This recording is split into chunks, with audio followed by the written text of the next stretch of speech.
જો લગ્ન પછી હું તમારા ઘરમાં હું નહીં રહું. એટલે એટલે કે લગ્ન પછી હું તમારા મમ્મી પપ્પા સાથે નહીં રહું.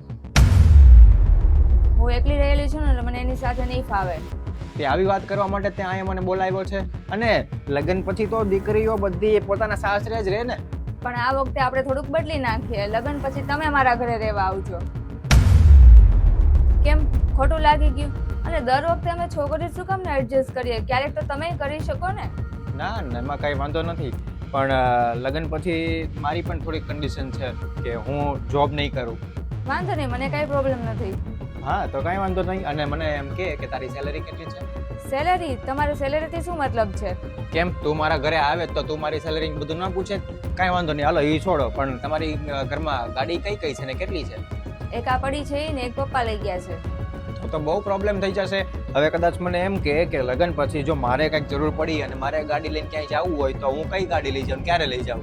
તમારે ગાડીની શું જરૂર છે? તમે તો એમ કીધું ને કે હું ઘરે રહીશ.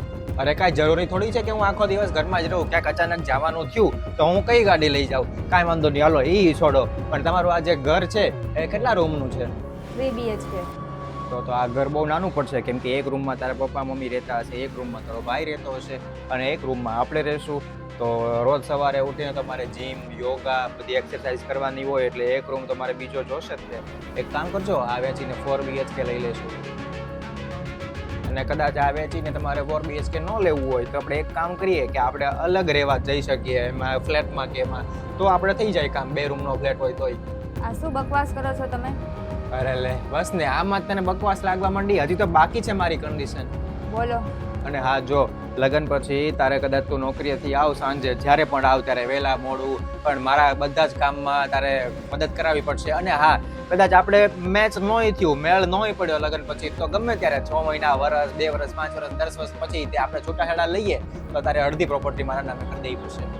ગાંડા થઈ ગયા છો કે શું? પેલા કે ગાડી જોવે છે, ઘર જોવે છે ને હવે એમ કહો છો કે ડિવોર્સ પછી 50% પ્રોપર્ટી જોવે છે. બધું માંગવા જ આવ્યા છો કે તમારી પાસે કાંઈ છે તે?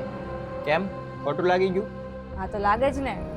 અરે લગ્ન પછી છોકરાઓને આવા જ સવાલ બધા પૂછવામાં આવે છે ને કે ભાઈ તમારી પાસે કેટલી પ્રોપર્ટી છે, તમારી સેલેરી કેટલી છે, ગામડે જમીન છે કે નહીં, તમારા ઘરમાં રૂમ કેટલા છે. અને આટલું બધું હોવા છતાંય તમને સંતોષ ન આવે અને લગ્નમાં કદાચ સરખું ન મેળ પડ્યો અને ડિવોર્સ લેવાનો વારો આવે ત્યારે તમે અડધી પ્રોપર્ટી લઈને વ્યા જાશો. જાણે તો તમે લગ્ન કરીને બહુ મોટું એહસાન કરી દીધું હોય એમ. અને હું કાંઈ એમાં નવી વાત તો કરતો જ નથી, ખાલી આપણે ઊંધું કીધું એટલે મેં ઊંધી વાતો જ કરી બધી. જેમ છોકરી વાળા પૂછે એમ છોકરા વાળાનું કહી દીધું મેં. આ સેમ વાત છે, ખાલી અત્યારે મેં કહી દીધું તમને. અને હું આવા સવાલ પૂછીને તને ખોટું લગાડવા માંગતો નથી, પણ જે સવાલ છોકરી વાળા છોકરા વાળાને પૂછે છે ને લગ્ન પહેલા, એ જ સવાલ મેં તને પૂછ્યા છે. પણ તે આમાંથી એક પણ નો વ્યવસ્થિત જવાબ તું આપી શકી નથી. અને તને ન ખબર હોય ને તો કહી દઉં, લગ્ન વખતે છોકરા વાળા છોકરી વાળાને આ દરેક સવાલના જવાબ આપતા હોય છે. અને મને નહોતી ખબર કે તારે વિચાર આવા હશે, નકર તો હું અહીંયા સુધી આવે જ નહીં, આટલો ટાઈમ બગાડે જ નહીં. જાઉં છું.